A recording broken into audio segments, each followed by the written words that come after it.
राधे राधे, हरे कृष्णा। आज बात करेंगे पांपा-कुशा एकादशी की। अश्विन मास के शुक्ल पक्ष की एकादशी को पांपा-कुशा एकादशी व्रत के नाम से जाना जाता है। भगवान विष्णु को समर्पित एकादशी का व्रत रखने से सुख समृद्धि की प्राप्ति होती है। इसके साथ ही हर तरह के पापों से मुक्ति मिल जाती है। इसके साथ ही यमलोक की पीड़ा से भी मुक्ति मिल जाती है। भगवान श्री कृष्ण ने युधिष्ठिर को इस कथा के महत्व के बारे में विस्तार से बताया था। इस दिन भगवान विष्णु की पूजा करने से इस व्रत को करने से और इसकी कथा सुनने से जो पुण्य मिलता है वह आपको मैं इस कथा के उपरांत बताती हूँ। तो पांपा-कुशा एकादशी की व्रत कथा। विंध्याचल पर्वत पर क्रोधन नाम का बहेलिया रहता था। वह बड़ा क्रूर और हिंसक था। उसका सारा जीवन हिंसा, लूटपाट, मद्यपान और गलत संगति में ही बिता रहा था। वह एक दिन अचानक उसे जंगल में तपस्या करते हुए अंगिरा ऋषि मिले। उसने अंगिरा ऋषि से कहा, मेरे कर्म बहेलिया का है, इसके कारण मुझे कितने ही पशु पक्षियों को मारना पड़ता है। मैंने जीवन भर पाप कर्म ही किए हैं, इसलिए मुझे नरक ही जाना पड़ेगा।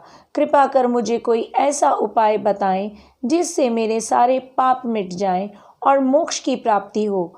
उसके निवेदन करने पर महर्षि अंगिरा ने उसे अश्विन शुक्ल पक्ष की पांपा-कुशा एकादशी का विधि पूर्वक व्रत करने को कहा। महर्षि अंगिरा के कहे अनुसार उस बहेलिये ने पांपा-कुशा एकादशी का व्रत रखा। अश्विन माह के शुक्ल पक्ष की एकादशी के दिन पांपा-कुशा एकादशी का व्रत रखा जाता है। बहेलिये ने विधि पूर्वक इस दिन भगवान विष्णु का पूजन किया और व्रत रखा। भगवान विष्णु की कृपा से बहेलिये को सारे पापों से छुटकारा मिल गया। मृत्यु के बाद जब यमदूत बहेलिये को यमलोक से लेने के लिए आए तो वह चमत्कार देखकर हैरान हो गया। पांपा-कुशा एकादशी के प्रताप के कारण बहेलिये के सभी पाप मिट चुके थे। यमदूत को खाली हाथ ही यमलोक लौटना पड़ा। बहेलिया भगवान विष्णु की कृपा से वैकुंठ लोक को गया।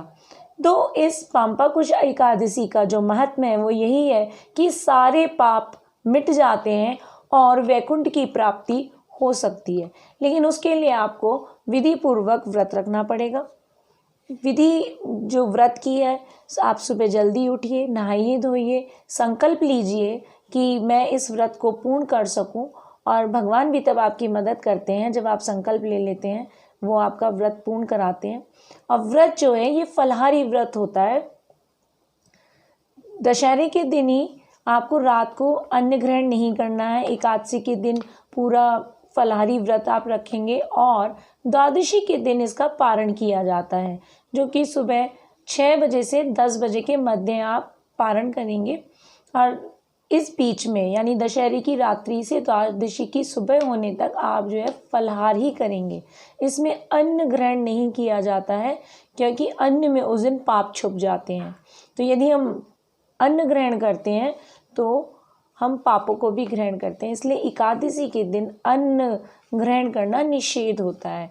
आप फलों में कुछ भी खा सकते हैं, आप कुट्टू के आटे का भी रोटी बना के खा सकते हैं, और साबूदाना खा सकते हैं, मूंगफली खा सकते हैं, और फल तो आप सारे के सारे खा सकते हैं।